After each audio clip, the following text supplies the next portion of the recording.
What would you say was during your time in Zambia and also in Kenya? In Dar es Salaam. In Dar es Salaam, sorry, in Tanzania. What would you say was a key experience or key experiences that you take away that shaped you for the future and the present? I was one of the SWAPO negotiation team for the implementation of Resolution 435. And I remember when we went for the pre-implementation talks, they took place in Geneva.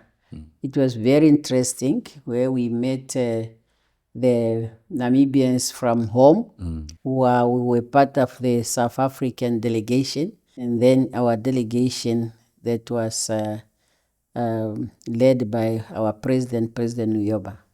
Now, what I have learned there particularly is the art of negotiation. Really, it helped me.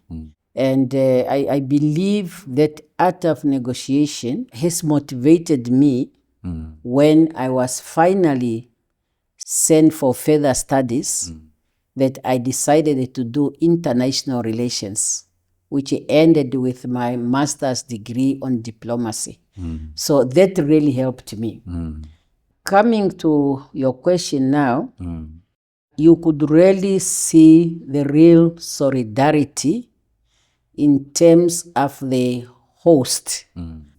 I'm now referring to the Zambians as well as to Tanzanians. Like in Zambia, we were not known as refugees. They were calling us ma-FF. If you are thinking of it, you think it's not a good word. Yeah, like it sounds derogatory. It sounds derogatory. Yeah, but what does it mean? My freedom fighter. Oh, okay. You see? I like it actually. Yes, because it's their language, which start with ma. The. In their language, the is ma. So they just know us as ma-FF, the freedom fighters, the freedom fighters. And then you come to Tanzania, you are only known as Ndugu, which means comrade. So that solidarity, that welcoming, that makes them to feel they are part of the struggle. And the service that you were getting, it was always a red carpet. When they see the freedom fighters, they were really giving us a special attention. And that has really shaped me on how you should deal with the people and how you should provide the service to the people around you. So that is one thing really that I appreciate.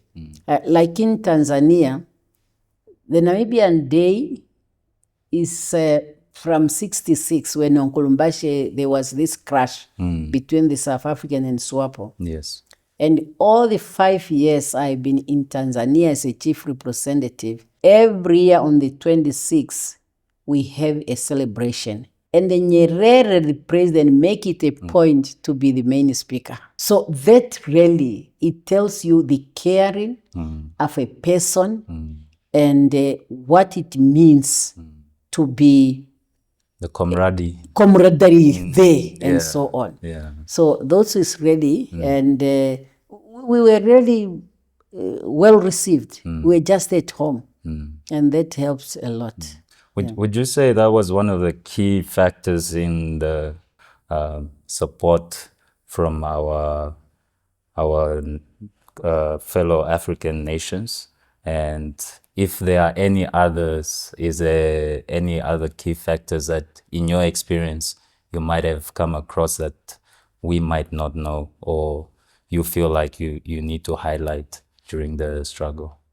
Yeah, the other one is the teamwork. When the Southern African countries put up what was called the frontline state in Nigeria, Nigeria very far there, also joined. And that was a body that was to provide advice and concrete support to the liberation struggle in Southern Africa.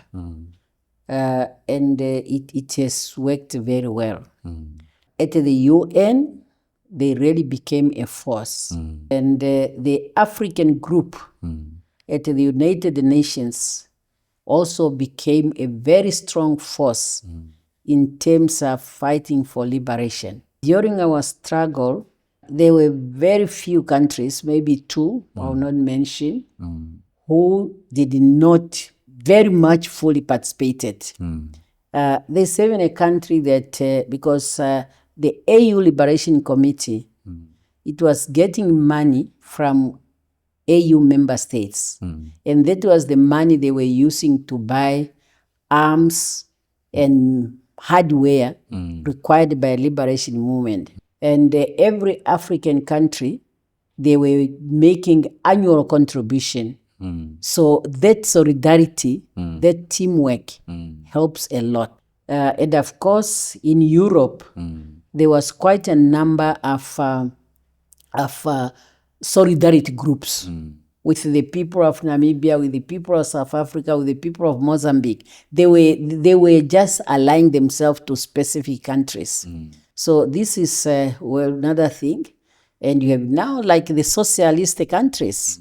The Soviet Union mostly has been very fundamental. Then you have Cuba, who finally came in even physically with the Cuban army. And that's why I think Namibians, they should not forget Cuba at all. That country has really sacrificed for this country to be independent. Our relationship is linked with blood. So that is very, very important. You know, SWAPO's basic principle is solidarity, freedom, and justice. And when I look at all what these countries have been doing for us, that reinforces my belief in these three SWAPO basic principles. And every time up to now, I believe in the future, they will be my guiding principle. In everything I do, I must think of solidarity, which means sharing. Don't think of a job, think of a service, in the sense that your mind is freed so that you do what is right. So that is what really the freedom in the context of the SWAPO basic principle. And for me, those who continue to be my guiding principle.